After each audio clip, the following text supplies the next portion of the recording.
This is Keep the Faith Ministry News. I'm Hal Mayer. In December of 2018, the White House announced that President Trump had sent Congress a classified national strategy to combat terrorist travel.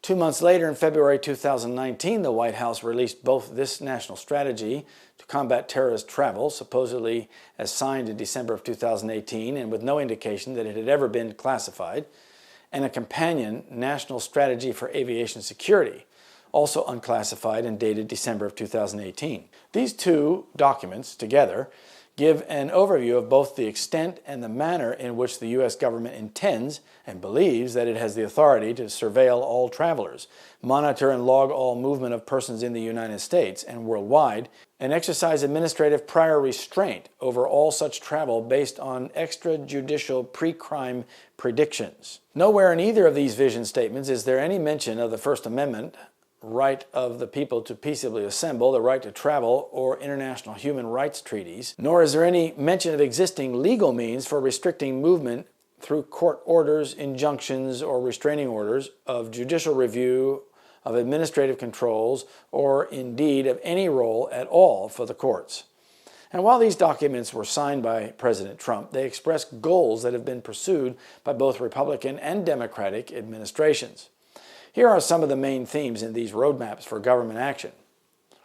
1. Prohibition of anonymous travel and identification of all travelers. The goal is to identify terrorists before they travel, develop and maintain equipment and technology necessary to validate passenger identities. Note that this goal extends to domestic travel and is not limited to cross-border travel. 2. Dragnet, pervasive and suspicionless surveillance of all movement of persons. Collect and retain as much information as possible, especially biometric, biographic, and derogatory, but not exculpatory information. Improve and expand the collection of suspicious travel indicators and travel patterns. Improve functionality of identity management systems and expand the collection and use of biometric, biographic, and derogatory data for vetting and screening. Domain awareness is heavily dependent on advanced information collection. 3. Predictive, pre-crime, prior restraint, and real-time control of travel. Enhance and further automate recurrent traveler vetting processes and capabilities to accurately detect terrorist movements throughout their travel life cycle. Vetting, by the way, is a euphemism for no-fly and fly decision-making. 4. Seamless integration of government surveillance and control of travel with commercial transportation infrastructure, sharing and common use of identification, biographic and biometric data for government and commercial purposes. Public and private sector entities must act in concert, together as one integrated system.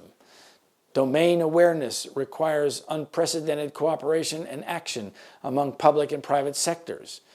The strategy documents say that the government should reduce burdens on the private sector, but there's no mention of reducing burdens on individuals. 5. Unlimited extraterritorial jurisdiction over travel and travelers. Guiding principles: identify and interact terrorists as early as possible in the travel process to extend security efforts beyond the United States border.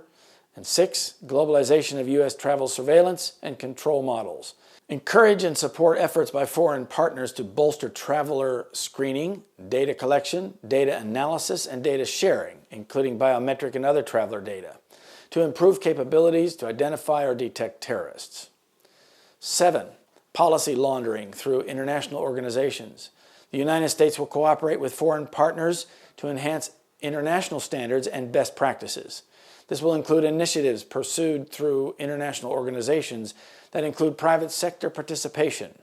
The United States government will also promote implementation of systems for the use of advanced passenger information, passenger name records, and biometrics. Watchlisting in this context is, as usual, a euphemism for blacklisting. How will these tools be used one day to corral or restrict the movements of God's messengers preaching the three angels' messages, or on those who run afoul of the coming worship laws? The U.S. Constitution has been stripped of its power by these extra-constitutional laws, directives, and executive orders. We have no time to lose. The end is near. The passage from place to place to spread the truth will soon be hedged with dangers on the right hand and on the left. Everything will be placed to obstruct the way of the Lord's messengers, so that they will not be able to do that which it is possible for them to do now. Testimonies for the Church, Volume 6, page 22. This is Keep the Faith Ministry News. Thank you for watching.